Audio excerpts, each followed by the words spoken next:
Bir alimdən, bir filosof da eşitdim, qəşəng bir söz deyirdi, quş budağa qonur, görsə ki, öz vəzni çəkisi budaqdan ağırdır, çox-çox.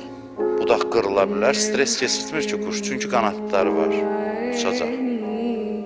Narahat deyil. Həyatın bütün çətinlikləri belədir. Sən bir gün pərvaz eləyəcəksən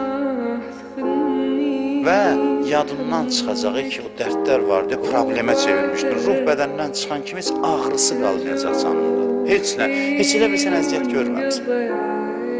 Heç elə bil əziyyət çəkməmsən. Sən bir günü yadıma sal, bu ruh bədəndən çıxanda, buradakı bütün xəstəlik, azar, dərd, problem, heç biri səndə yadından çıxacaq. Yadıma salmaq istəyəcəksən, yadıma düşməyəcək. Oturub fikirləşəcəksən, heç nə hiss eləməyəcəksən, heç elə bir olmamış kimidir. Sən demək yox imiş. Olmamış kimi yox, əvvəldən yox imiş. Görüntü imiş, ağrı görüntüsü, xəstəlik görüntüsü, bütün hamısı görüntü imiş.